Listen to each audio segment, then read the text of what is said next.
증권 리서치센터 이영권 연구원 연결돼 있습니다. 연구원님 안녕하십니까? 네, 안녕하십니까? 네, 먼저 오늘 우리 증시 마감 분위기 어땠는지부터 알려주시죠. 예, 국내 증시 오늘 4.68포인트 하락한 2090.73포인트로 마감을 했습니다. 코스닥 시장도 3.12포인트가 내린 719.13포인트를 기록을 했습니다. 외국인이 나흘 연속 순매도를 했고요. 규모는 1,395억 원 순매도를 나타냈습니다. 코스닥에서도 이틀 연속 순매도를 이어가면서 오늘 287억 원 순매도를 기록을 했습니다. 업종별로는 증권과 통신업종이 소폭 올랐고 건설과 철강금속 업종이 1% 정도의 하락을 기록을 했습니다. 네, 중국이나 일본 등 아시아 증시 상황은 오늘 좀 어땠습니까? 아시아 증시 뚜렷한 움직임을 보이지 않은 가운데 일본 증시가 강보합권에서 마감을 했고요. 네. 중국 상해 종합지수도 0.2% 소폭 상승 마감을 했습니다.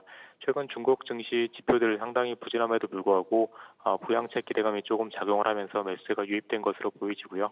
원달러 환율이 나흘 연속 오르면서 1,186.5원으로 마감을 했습니다.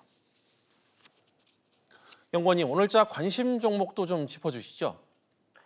네, 호텔 신라가 오늘 소폭 상승 마감을 했는데요. 플러스 1.79% 기록을 했습니다. 최근에 미중 무역 분쟁에 따른 피해 우려로 주가가 좀 부진했는데 외국인이 나흘 연속 순매수를 기록하면서 주가 반등에 좀 성공하는 모습을 보였고요. 오늘은 기관도 동반 순매수를 기록하면서 주가가 바닥권에서 조금씩 올라오는 모습을 보였습니다. 연쇄점 쪽에 대한 기대감이 남아있기 때문에 관심을 가지고 좀 지켜봐야 될 것으로 보여집니다.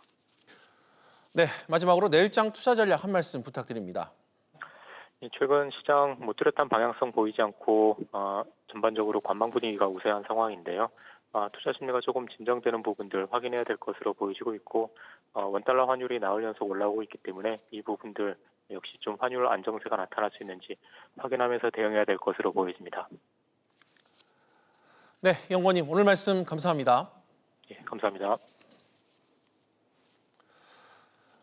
다음 소식 이어가겠습니다. 우리 수출이 부진을 벗어나지 못하고 있습니다. 지난달에도 반도체 수출 부진으로 1년 전보다 두 자릿수 가까이 수출액이 감소했습니다. 하반기에도 뚜렷한 반등 기미를 찾기 쉽지 않아 보입니다. 김한진 기자가 보도합니다. 지난달 우리나라의 수출액은 총 459억 달러, 우리 돈 54조 4천억 원이었습니다. 지난해 같은 달보다 9.5% 감소한 규모로 지난해 12월부터 시작된 수출 감소세는 반년째 이어지고 있습니다. 주력 수출 품목인 반도체의 수출 부진이 직격탄이 됐습니다. 지난달 반도체 수출액은 1년 전보다 30% 가까이 급감했는데 메모리 반도체 가격이 2년 반 만에 최저치로 떨어진 영향이 컸습니다. 국가별로는 우리 수출 교역량의 4분의 1 이상을 차지하는 대중국 수출이 20%가량 줄었습니다. 미중 무역 분쟁의 여파가 우리 수출에도 악재로 작용하고 있다는 분석입니다. 미중 간의 여러 무역의 규모도 축소될 소지가 있고 중국의 여러 중간재를 공급하는 그런 역할을 하기 때문에 미국이 관세를 부과하면 중국이 영향을 받는 것은 곧 한국의 간접적인 영향을 받기 때문에 하반기에는 그 회복세가 그렇게 뚜렷하게 나타나지 않을 것으로 이렇게 보고 있습니다. 반도체 등 주력 수출 품목들의 업황이 단기간 개선될 여지가 없는 데다 미중 무역 분쟁 등으로 대외 교역 환경도 여전히 불확실한 상황. 하반기 우리 수출이 반등할 만한 뚜렷한 기미를 찾기 쉽지 않아 보입니다. SBS CNBC 김한진입니다. 기업들은 요즘 불안에 떨고 있습니다. 미중 무역 분쟁 등 대외 여건이 장기적으로 악화될 것이라는 우려가 커지고 있기 때문인데요. 이런 가운데 전국경제인연합회가 반도체와 자동차 등 업종별 하반기 전망을 내놨습니다. 취재기자 연결합니다. 오정인 기자. 네, 오정인입니다. 네, 올 하반기 철강과 반도체 산업이 부진할 것이라는 전망이 나왔다고요? 네, 전국경제인연합회가 오늘 하반기 산업 전망 세미나를 열었는데요. 철강과 반도체 산업은 부진할 것이란 예측이 나왔습니다. 철강은 앞서 지난해 11월 발표된 전망에서도 부진이 예상됐습니다. 이 같은 전망이 나온 이유 어떻게 해석해야 될까요?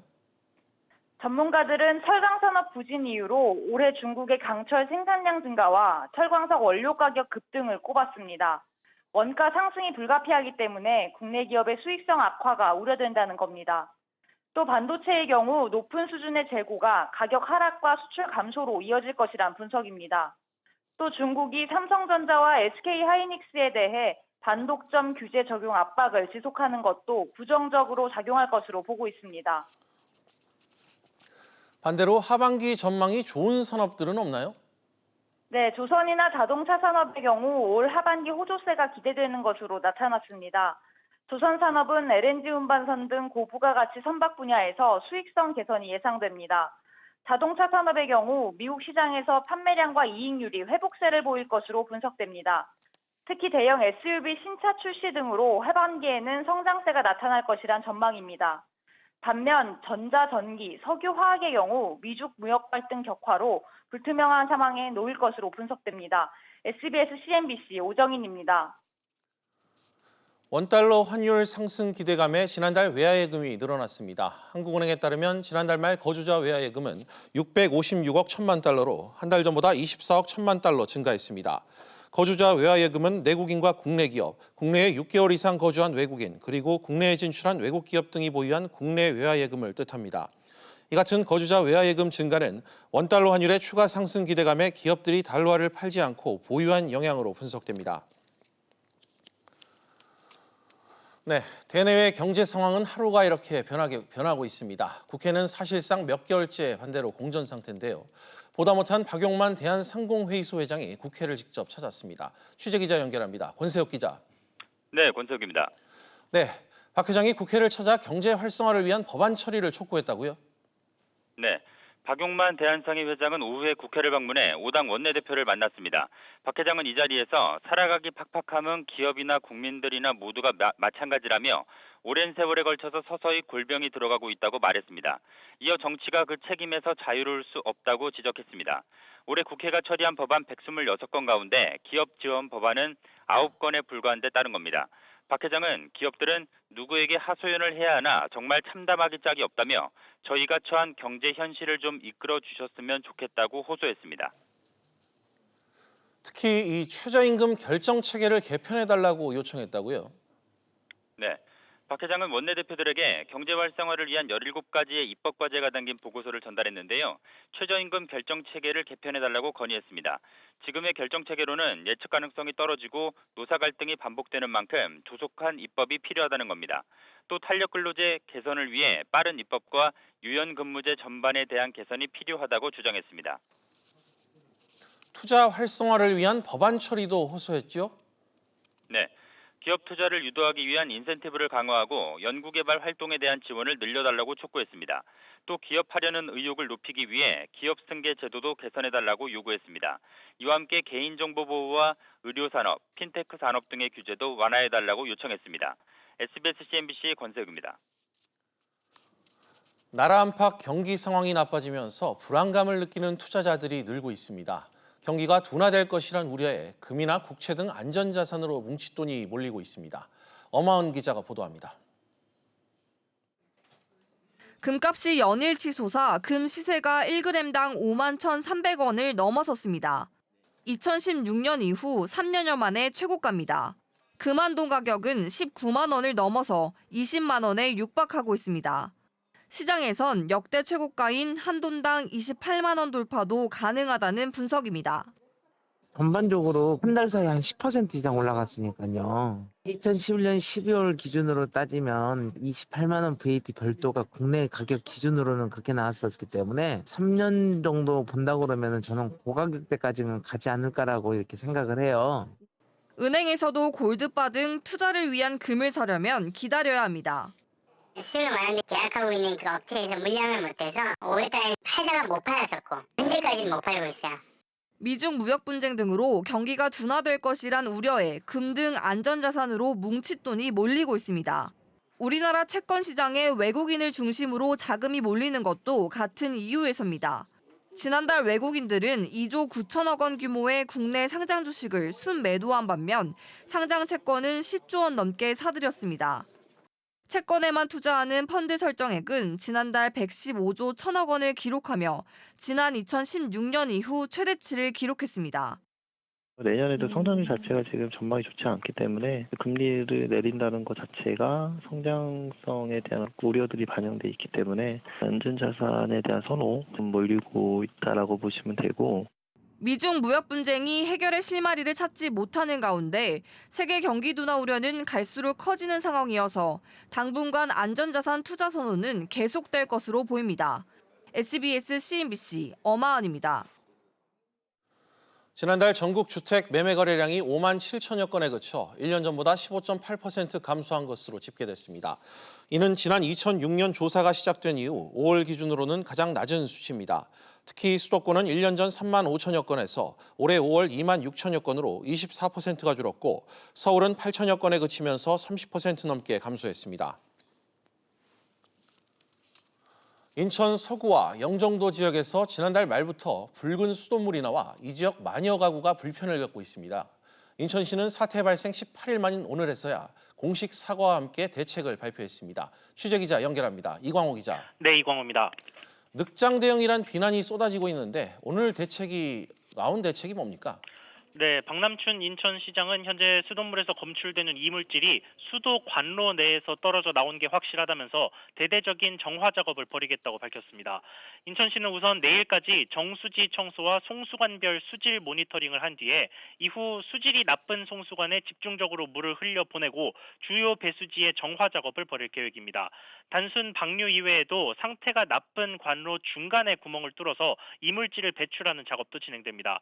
박 시장은 이 같은 조치를 통해 이달 하순에는 기존 수질을 회복할 수 있을 것으로 전망했습니다. 대책 발표에 앞서 박 시장은 인천 시민들에게 사과하기도 했는데요. 직접 들어보시죠. 모든 상황을 대비한 철저한 위기 대응 매뉴얼을 준비해 놓지 못한 점, 초기 전문가 자문과 종합 대응 프로세스가 없었다는 점, 시장인 제가 다시 한번 사과드립니다. 이 기자, 시민들 반응은 어땠습니까? 네, 이미 늦었다는 반응입니다. 인천 서구 지역 주민 2천여 명이 어제 항의 집회를 열자 부랴부랴 기자회견에 나섰다는 비난이 쏟아지고 있습니다. 또 이번 사태를 인천시가 키웠다는 말도 나오는데요.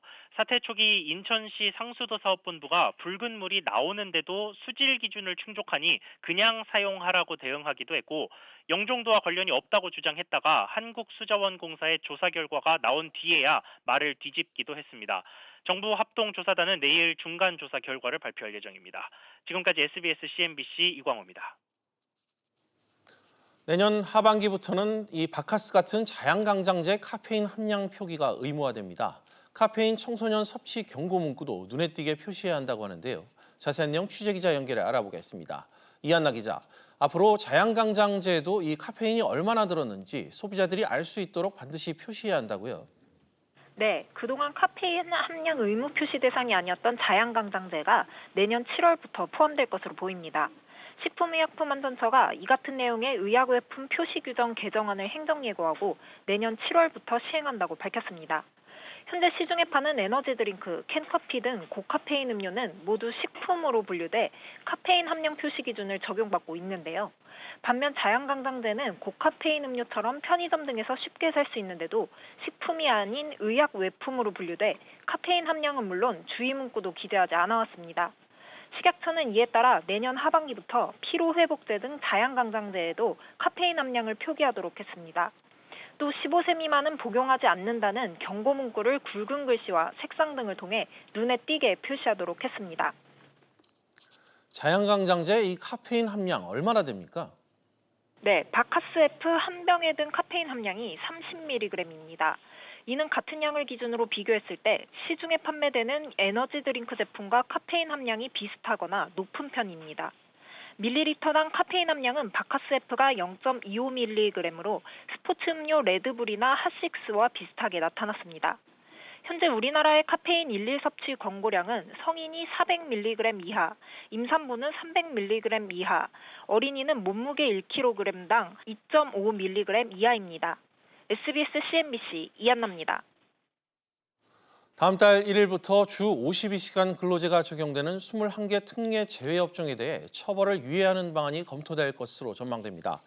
고용노동부는 오는 19일 열리는 전국 기관장 회의에서 처벌 유예 기간에 대해 논의할 것으로 알려졌습니다. 처벌 유예 기간으로는 3개월이 유력하게 거론되고 있습니다. 이번에 주 52시간제가 적용되는 특례 제외 업종은 노선버스와 방송, 광고, 교육 서비스 등 21개 업종입니다. 갑상선 암 환자는 40대부터 크게 증가하고 여성 환자가 남성보다 월등히 많은 것으로 나타났습니다. 국민건강보험공단이 지난 2013년부터 17년까지 진료 데이터를 분석한 결과 갑상선 암과 관련해 병원을 방문한 사람이 5년간 21.7%나 증가했다고 밝혔습니다. 이 가운데 40대 이상이 전체의 80% 넘게 차지했고 여성이 남성보다 4.7배 많았습니다. 국제유가 하락으로 다음 달 국제선 항공권 유류할증료가 3개월 만에 5단계에서 4단계로 한 단계 낮아집니다. 항공업계에 따르면 국제선 유류할증료는 다음 달 발권 기준으로 편도 최고 6만 1,200원에서 4만 9,200원으로 인하됩니다. 한편 국내선 유류할증료는 변동 없이 4단계로 최고 5,500원의 가격이 유지됩니다. 우리금융그룹이 향후 5년간 창업과 벤처, 중소기업 등 혁신 성장 기업에 33조 원을 지원합니다. 우리금융그룹은 오늘 혁신금융추진위원회를 열고 혁신기업에 대한 대출 지원은 31조 1천억 원, 투자 지원은 2조 1천억 원을 해주기로 각각 결정했습니다. 투자 지원과 관련해서는 당장 다음 달 우리존금이 출자하고 자산운용사가 운용하는 혁신성장펀드를 1천억 원 규모로 조성하기로 했습니다.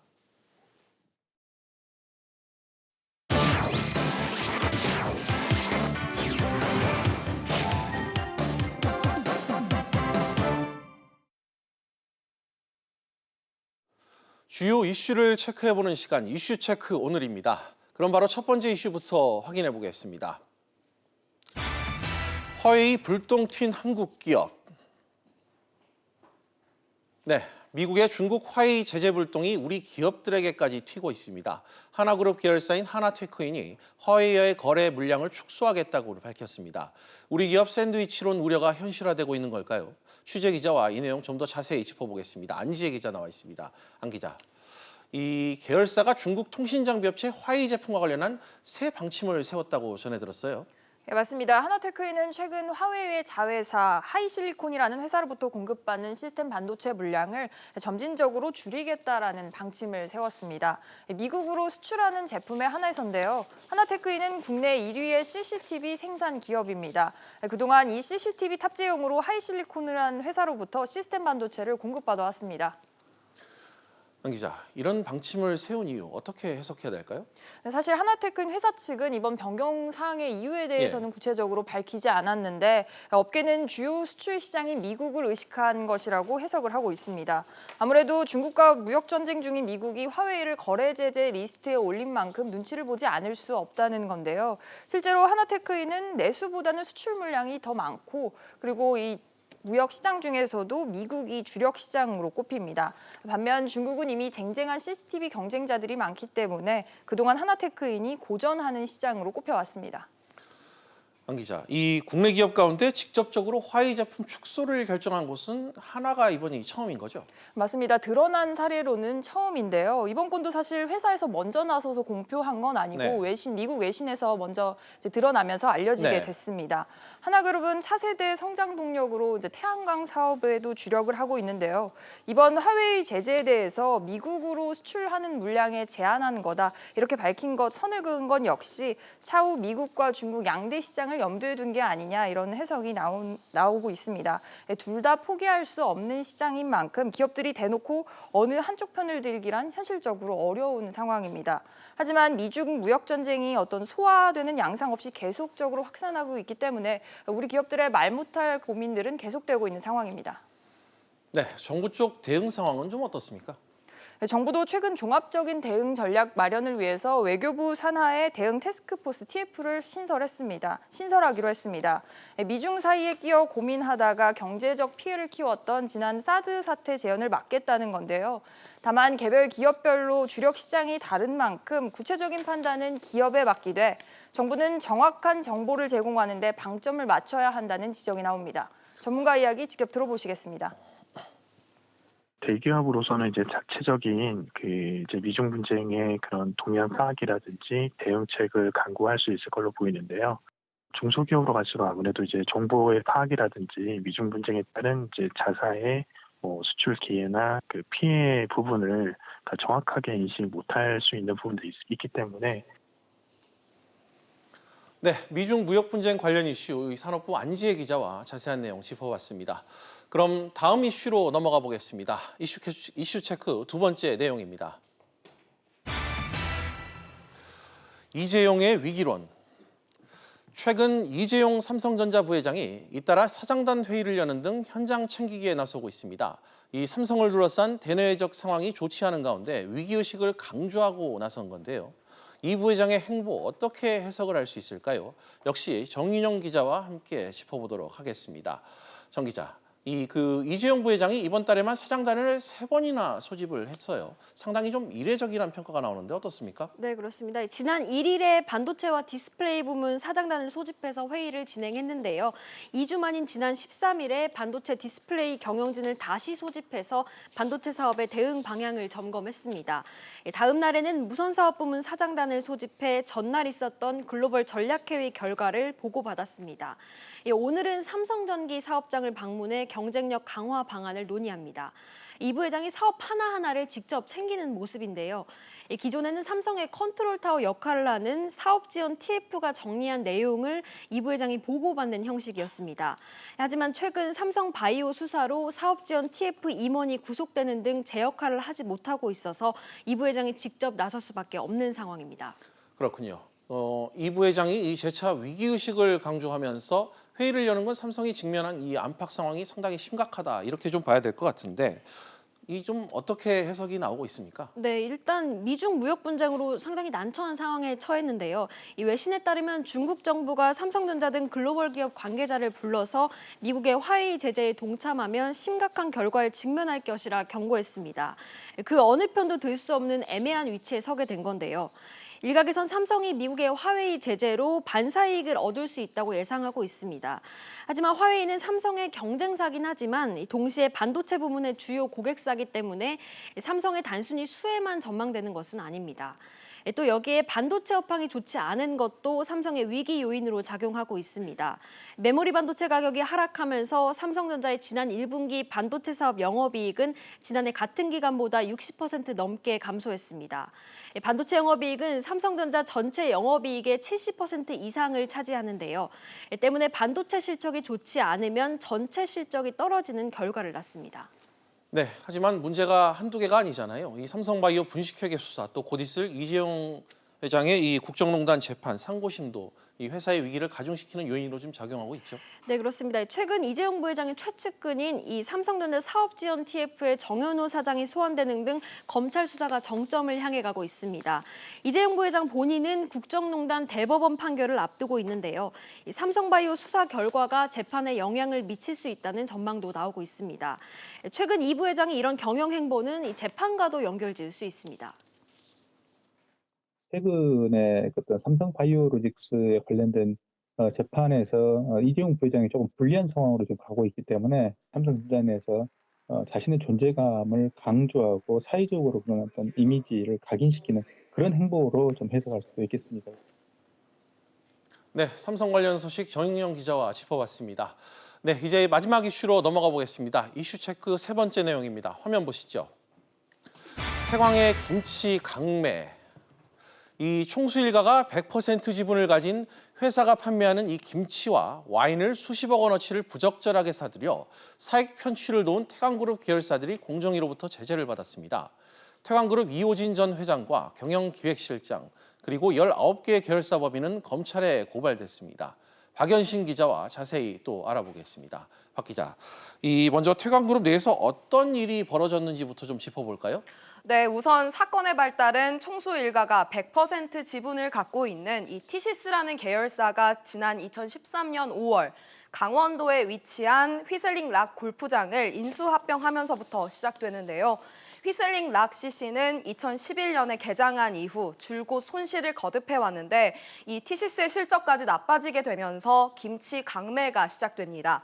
공정위에 따르면 이호진 전 회장과 김기유 그룹 경영 기획실장은 휘슬링 락CC의 김치를 생산토록 하고 이를 19개 계열사에 구입하도록 지시했습니다. 네. 똑같은 수법으로 이 총수 일가의 와인 판매 계열사를 통해 와인도 강매가 됐는데요. 2014년부터 2016년까지 이 95억 5천만 원어치의 김치와 46억 원어치의 와인이 판매됐습니다. 예. 이렇게 해서 얻게 된 수익은 김치의 경우 25억 5천만 원이 달했고 이 와인도 7억 원에 달했습니다. 모두 총수 일가의 현금 배당과 급여로 제공됐습니다. 네, 박 기자, 이 구입 방법에도 문제가 상당히 많았다고요? 네, 그렇습니다. 태광그룹 계열사들은 이 김치와 와인을 구매하기 위해 지출 용도가 제한된 직원 복리 후생비를 사용했고 판촉비, 심지어 일부 계열사는 사내 근로복지기금까지 사용한 것으로 드러났습니다. 이렇게 해서 구입한 김치는 의사를 묻지도 않고 직원들에게 급여 명목으로 떠넘겼는데요. 이 김치만 살 수 있는 포인트를 지급한 뒤에 집으로 배송하고 그리고 곧바로 차감하는 방식이 동원됐습니다. 이 판매된 제품이 또 터무니없이 비쌌다 이런 얘기도 나오고 있네요. 네, 그렇습니다. 이른바 휘슬링 락 김치는 이 종류에 관계없이 10kg당 19만 원을 받았는데요. 시중에서 판매되는 일반 김치와 비교하면 두세 배나 더 비싼 겁니다. 이러다 보니 휘슬링 락 김치의 영업이익률은 이 최대 56%에 달해 이 당시 식품업계 평균 영업이익률의 14배까지 높았습니다. 더 큰 문제는 이렇게 고가로 판매된 김치의 이 품질은 엉망이었다는 겁니다. 이 김치는 강원도 홍천의 한 영농조합에서 위탁 제조됐는데 해당 시설은 식품위생법에 따른 시설 기준이나 영업 등록, 설비 위생 인증 등을 준수하지 않아 현재 재판을 받고 있습니다. 와인의 경우도 이 계열사에서 구매할 때 정해진 가격을 그대로 받아들였는데요. 2병에 10만 원가량을 받았는데 시중 가격과 비교도 없이 구매됐습니다. 공정위 이 제재 내용도 좀 전해주시죠. 네, 이번 사례는 사익 편취 규제가 도입된 후 계열사 내부 거래를 통해 총수 일가에 부당한 이익을 제공한 행위에 대한 첫 제재로 꼽히는데요.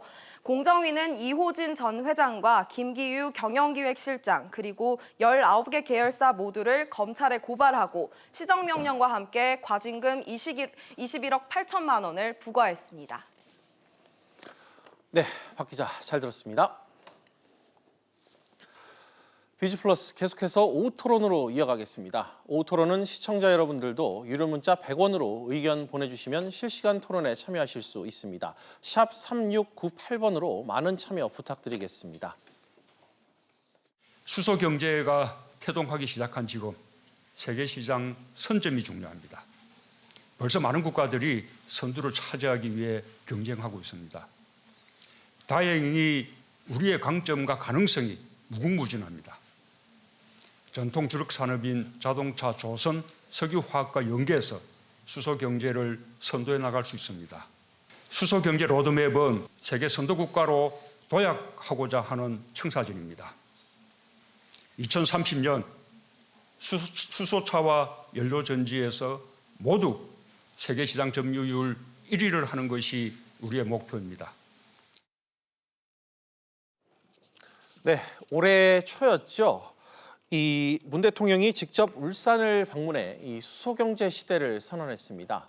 석탄이나 석유에 의존했던 이 에너지원을 수소로 전환해 경제 성장의 동력으로 삼겠다는 의지를 엿볼 수 있었는데요. 이 수소 경제로의 전환은 한국 산업 전략의 패러다임을 바꿀 거란 기대감도 상당히 큰 게 현실입니다. 하지만 이 수소경제 관련 기술이 선진국에 비해 많이 뒤처진 상황에서 수소경제를 어떻게 실현할 것인가, 또 수소차로 대표되는 이 수소산업은 어떻게 또 발전시킬 것인가, 급기야 수소경제를 해야 하는 건지, 수소경제로의 전환이 좋은 건지 또 여러 의문도 제기되는 것이 현실입니다. 수소경제의 미래, 여러분은 어떻게 생각하시는지요? 오늘 이 수소경제와 관련해 두 분의 전문가와 이야기 나눠보는 시간 갖겠습니다. 김광석 한국경제산업연구원 경제연구실장과 오대원 경기대 글로벌 비즈니스학과 교수 두 분 나오셨습니다. 두 분 안녕하십니까? 네, 안녕하세요. 안녕하세요. 네, 안녕하세요. 예, 먼저 기본적인 것부터 좀 짚고 싶습니다. 사실 여러 언론에서 이 수소 경제에 대한 언급을 상당히 많이 해왔습니다. 뭐 저희도 그렇고요. 우리가 이 수소 경제를 제대로 알고 있나 이런 궁금증은 항상 남는 부분인데 먼저 이 김 실장님 네. 쉽게 이 수소 경제를 좀 풀어서 설명을 부탁드리겠습니다. 일단 수소라는 것이 성장 동력의 근간이 되는 그런 경제를 이제 수소 경제라고 예. 할 수 있겠는데 기존 산업들이 후퇴하고 네. 성장 속도가 둔화되는 과정 속에서 새로운 성장 동력이 필요한 거죠. 예. 그게 이제 수소가 되었으면 하는 그런 경제 체제를 수소 경제라고 볼 수 있는데 네. 수소를 생성해야 돼요. 일단 만들어야 됩니다. 예. 그리고 수송하고 저장해야 돼요. 네. 마지막으로 수소를 사용해야 돼요. 우리가 많이 알고 있는 수소 경제라 하면 수소를 사용하는 거, 특히 그 중에서도 자동차 하나만 보통 네. 기억을 하는 경향이 있는데 수소차. 자동차뿐만 아니라 그 밖에 건물용, 상업용 그 여러 가지 분야로 사용하는 것까지 결국 수소를 생성하고 운송, 저장하고 마지막으로 수소를 사용하는 그 에너지의 근본이 되는 예. 그런 경제를 이제 수소 경제라고 할 수 있겠죠. 네, 방금 제가 앞서도 말씀드렸지만 이 수소 경제 필연적으로 가야 할 좀 운명일까 싶은데요. 아니면 이 현 시점에서 전략적인 측면에서 에너지원 전환이 좀 필요한 부분이 있는지 이 부분도 좀 함께 언급해 주시죠. 일단 일본 같은 경우는 대표적인 사례지만 이제 사고가 있었지 않습니까? 예. 동일본 대지진이 있었습니다. 네네. 그러니까 원전으로부터 탈원전으로 가야 하는 그런 예. 방향성도 있고요. 또 기존 산업들, 자동차 산업을 비롯한 기존 산업들이 이제 성장 속도 자체가 이제 둔화되니까 이 어떤 성장 동력을 찾고자 하는 방향성. 예. 마지막으로는 이제 환경 보호 측면에서 에너지 사용에 대한 재생에너지에 대한 의존도를 높인다든가 예. 또 미세먼지 저감을 위한 노력을 해야 되기 때문에 수소를 사용하는 그런 경제 체제가 필요하다라고 보는 것이라고 볼 수 있습니다. 알겠습니다. 이번에는 오 교수님께 좀 여쭤보겠습니다. 이 수소 경제와 함께 얘기되고 있는 부분이 있죠. 이 수소 연료 전지 또 수소차 대표적으로 좀 말씀을 드릴 것 같은데 이건 어떻게 이해를 좀 경제적인 측면에서 해야 될까요? 예. 탄소 경제와 달리 수소 경제로 넘어간다 할 때는 예. 에너지원을 이용한다. 근데 실제로는 전기로 바꾸어서 이용하니까요. 네. 기존에 가장 많이 이 에너지원에서 쓰이는 것이 발전소, 그러니까 전기를 만드는 데서 예. 수소 연료전지 발전소가 가정용이라든지 산업용으로 나오고 있습니다. 예. 그래서 이 연료전지 발전 분야가 있고 예. 자동차에서는 전기차가 대세라고 하는데 이 전기차 외에 기존의 이 산업용, 기존의 자동차 부문에서 강자들이 진입할 수 있는 새로운 연료전지 자동차가 이 수소 연료전지 자동차로 얘기할 수 있습니다. 예, 알겠습니다.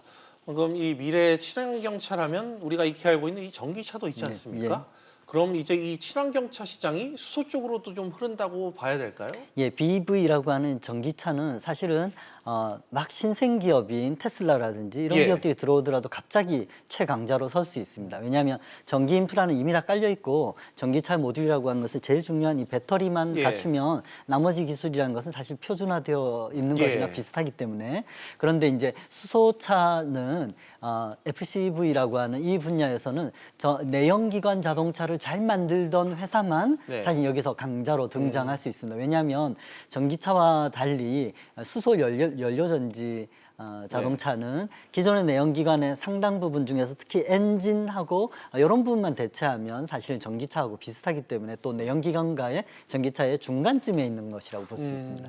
알겠습니다. 뭐 전기차와 수소차, 미래 친환경차 부문에서 누가 패권을 들지 사실 논란이 많은 부분이라 뭐 이 얘기는 여기까지 좀 해야 될 것 같습니다. 뭐 사실 한국이 지금 수소 경제에 드라이브를 건 상황이지만 이 어디까지나 선진국을 빨리 뒤쫓는 이 패스트 팔로우 전략을 펴고 있는 것도 엄연한 현실이고요. 이미 이 여러 나라가 수소 경제에 힘을 싣고 경쟁력을 키우고 있습니다. 실장님, 네. 여쭤보겠습니다. 그 독일과 미국, 일본까지 지금 이 수소 경제를 이끌고 있는 나라들이 상당히 좀 많잖아요. 좀 어느 나라들이 있는지 좀 주요 특징들 좀 짚어주시죠. 주요국들은 다 해당된다라고 볼 수 그래요. 있겠습니다. 예, 미국 같은 경우는 이제 주 차원에서 시작을 했었어요. 예. 원래 캘리포니아주를 시작을 했다가 지금 20개 이상의 주에 걸쳐서 수소 분야에 대한 관심이 폭증하고 있는 상황이라고 볼 수 있고 주마다 별도의 로드맵을 구축해 나가고 있다. 예. 이렇게 보시면 되고요. 중국 같은 경우도 많이 예외로 생각했었는데 이미 2017년에 중국이 차이나 수소 이니셔티브라는 것을 발표했어요. 예. 수소 영역을 우리가 핵심 동력 산업으로 가져가겠다라고 네. 발표를 한 거고요. 일본은 빼놓을 수 없는데 일본은 더군다나 2020년에 도쿄올림픽이 있습니다.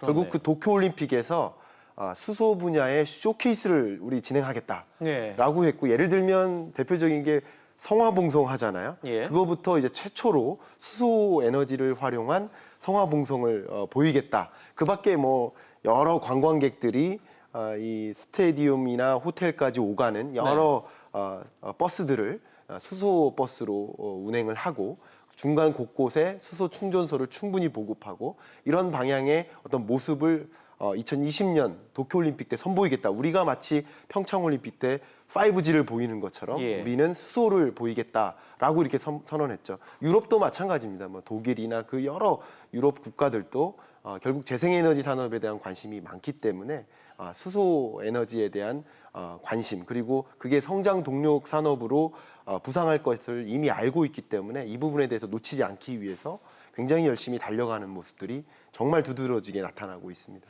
예, 각국에서의 그런 수소 경제로 진입하기 위한 움직임을 김 실장님이 좀 짚어주셨습니다.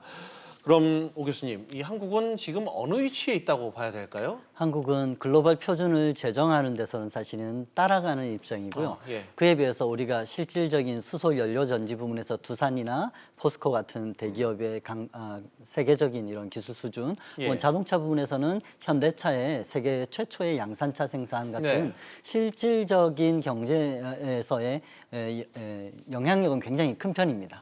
다만 이제 전 세계적으로 국제 수소 에너지 파트너십 같은 게 18개 나라가 참여한 국제기구가 있는데 여기에서는 우리가 그냥 참여자 입장 그리고 일본이 주도하고 있는 수소 강요회의에서는 우리가 거기에 그냥 진짜 또 참여하는 입장으로 해서 주도하지 못하는 면이 좀 아쉬운 편입니다.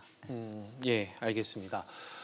이런 시점에서 지난 15일부터 이틀간 일본에서 열린 이 G20 에너지 환경 장관 회의에서 이 일본이 미국과 유럽연합 EU와의 이 수소경제 동맹을 추진해 이슈가 지금 저희 이 언론에서도 함께 좀 일고 있는 것 같습니다. 김 실장님, 이런 일본의 움직임 어떻게 좀 봐야 될까요? 일단은 일본은 이제 수소라는 영역을 거의 선점하고 세계적인 그런 표준을 우리가 선점하겠다라는 그런 야심찬 그런 계획을 내포하는 것이라고 보여지는데요. 아까 우리나라 산업 관점에서 어쨌든 수소 경제란 수소를 생성하고 운송 저장하고 사용하는 산업이다라고 말씀드렸는데 수소를 생성하는 부분에 우리가 굉장히 취약합니다.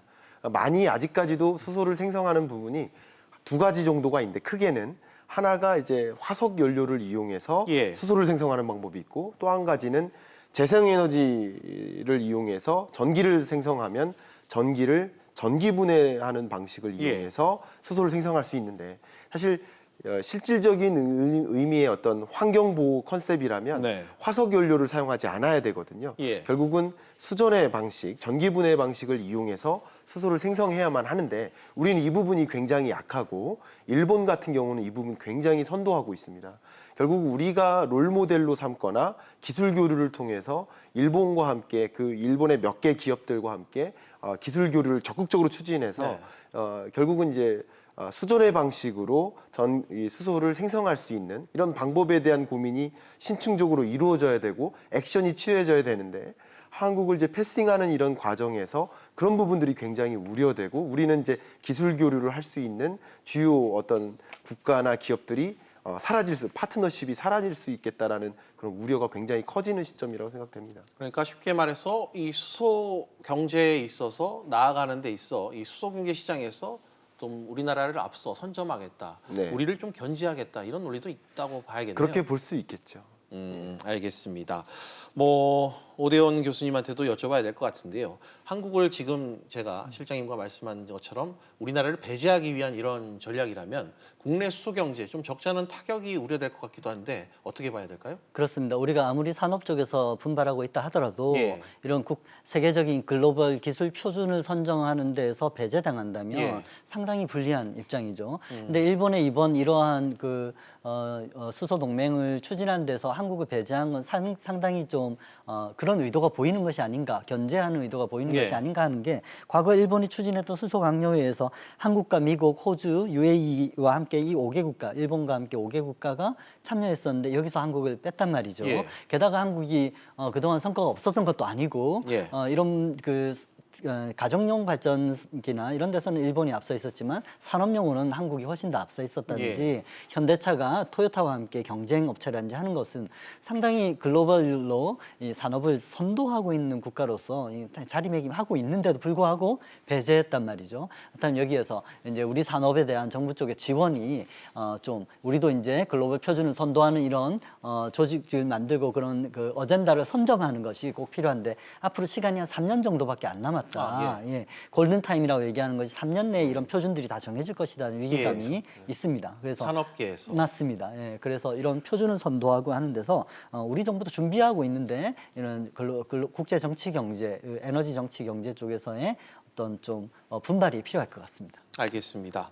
그런데 뭐 미국이나 EU 입장에서도 뭐 일본은 지금 앞서 나가려고 대놓고 하고 있고 시장 확대를 좀 양측에서도 노릴 것 같은데 한국과의 연대는 좀 필요하지 않나 이렇게도 보여지는데 저의 이런 해석이 좀 개인적인 시각입니까? 어떻습니까? 기술을 선도하는 데서 사실 이 수소 경제는 지금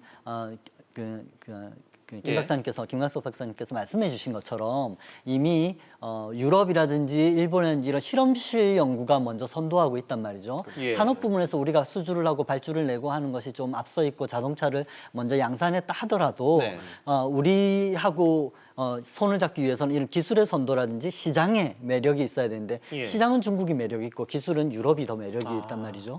그래서 우리가 이런 데서 좀 빨리 글로벌 그런 선도하는 연구소들이나 기업들, 국가들과 먼저 손을 잡아서 어젠다를 선정해 나아가는 패널에 들어가는 것이 중요할 것 같습니다. 선점이라는 것이 굉장히 중요한 이유는 좀 부원 설명을 드리면 결국은 이제 신산업이란 말입니다. 신산업 같은 경우는 먼저 치고 들어간 그 기업 혹은 그 국가가 표준을 선점하는데 표준 선점의 그 순위를 뺏기고 나면 결국 그 표준을 이용하는 객체가 됩니다. 그러면 이제 쉽게 말씀드리면 로열티를 지불하면서 그 나라의 어떤 기술과 어떤 특허를 사용해 가면서 그 산업을 융성시켜야 되기 때문에 상당히 한계가 있을 수 있는 것이죠. 예, 알겠습니다. 주제가 좀 어렵다 보니까 좀 시청자 의견이 좀 다소 전과 비교해서는 좀 적게 오는 것 같습니다. 수소 경제 관련해서 이 대체적인 의견 어떤 게 오고 있냐면은 뭐 안전성 문제도 일단 부각되고 있고요. 과연 우리 기술이 어디까지 왔는지 뭐 표면적인 이유 시청자 입장에서 당연히 질문할 것 같은데요. 이 부분도 함께 좀 짚어봐야 될 것 같습니다. 우리 경제가 여기서 좀 소외될 수 있는지 우려감, 뭐 우리 경쟁력이 좀 있는지 오대원 교수님께 좀 여쭤보겠습니다. 아무래도 좀 산업계와 연관이 좀 있다 보시니까 우리 경쟁력이 좀 실제로 있나요? 자동차 수소 지금 경제에서 제일 각광을 받는 것이 수소 연료전지 자동차인데 이 분야에서는 사실 우리가 선도하고 있죠. 전 세계 최초로 수소 연료전지 자동차의 양산을 해낸 현대자동차가 또 이번에 수소 비전 2030 같은 비전을 제시하고 수소 연료전지의 대량 생산을 위한 준비를 하고 하는 데서 전 세계에서 이 정도 퍼포먼스를 보여주는 나라는 없습니다. 게다가 정의선 대표를 비롯해서 이 전체 수석 부회장을 비롯해서 그러니까 월드 이코노미 포럼의 산하의 이제 수소위원회가 지난 17년 다보스에서 열렸을 때 33개 업체가 글로벌 세계 최고의 선도하는 기업들이 참여했는데 그중에 의장이 우리 현대자동차 수석 부회장이 되셨단 말이죠. 그러니까 이런 면에서 우리가 기술이나 이런 데서 산업 쪽에서는 분명히 앞서가 있습니다. 다만 글로벌로 이런 글로벌리 이 분야에 각축을 벌리고 있는 국가들 간의 견제와 이런 먼저 어젠다를 선점해서 표준을 제정하는 데서 우리가 일본이나 이런 유럽에 좀 밀리고 있다는 거예요. 그래서 이런 문제에서는 조금 좀 심각한 상황이라고 할 수 있습니다. 네, 이번 그 G20 에너지 환경장관 회의에서 방금 말씀하셨던 이 정의선 현대차 수석 부회장 말 화제가 상당히 되기도 했습니다. 이 요약하자면 수소 경제는 이 미래 솔루션이다. 이런 사회를 구현하기 위해서는 이 전 세계 국가와 기업들이 함께 참여해서 성과를 만들어야 한다. 이런 말을 하기도 했습니다. 이번엔 실장님께 좀 여쭤보겠는데요. 정의선 수석 부회장의 말, 뭐 좀 체감하십니까? 예, 많은 것들이 내포되어 있는 말씀이라고 생각이 됩니다. 일단은 수소 산업은 여러 산업들과 좀 비슷하게 상당히 규제 산업에 해당됩니다. 왜냐하면 안전성 여부가 진단이 되어야 되기 때문에 전제가 되어야 되기 때문에 그런 건데요. 그래서 이제 규제에 가로막혀 있다가 올해 1월부터 시행됐던 규제 샌드박스의 첫 예. 번째로 통과됐던 그 산업이 바로 수소 인프라 네. 라고 볼 수 있습니다.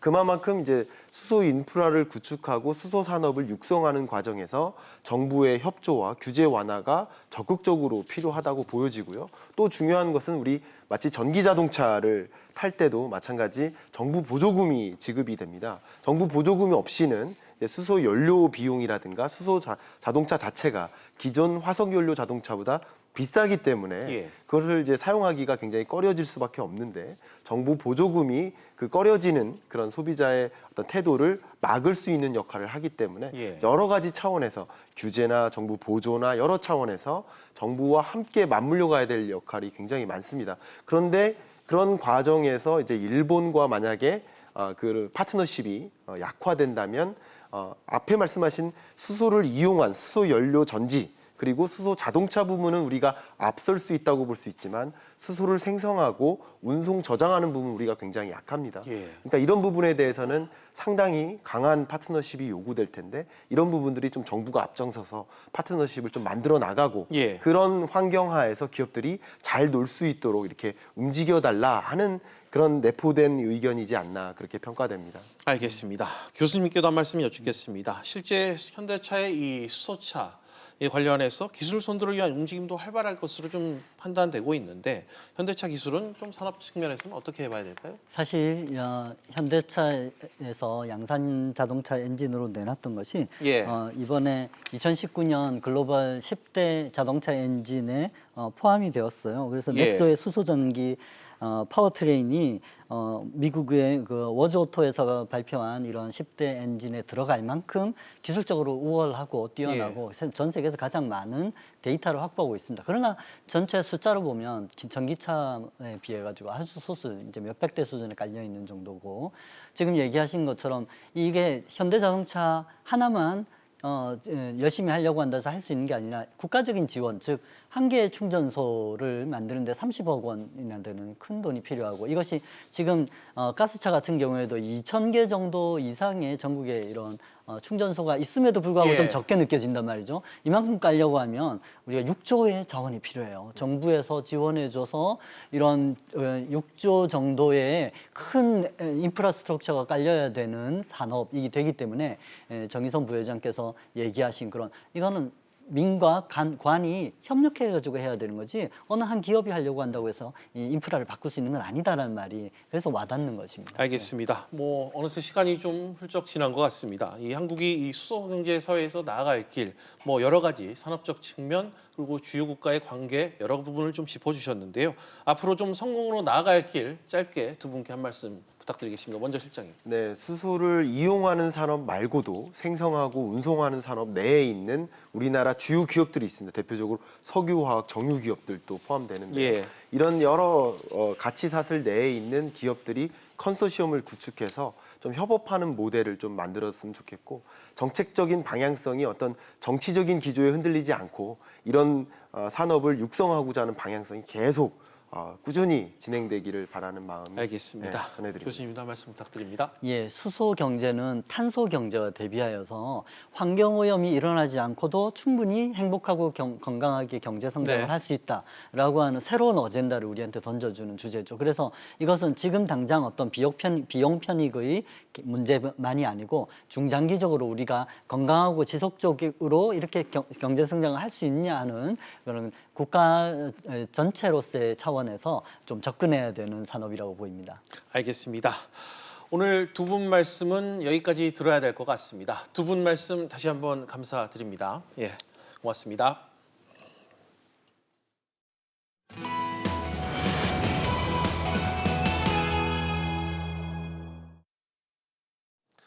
비즈플러스 오늘은 여기까지입니다. 다음 뉴스는 7시 뉴스 프리즘으로 이어집니다.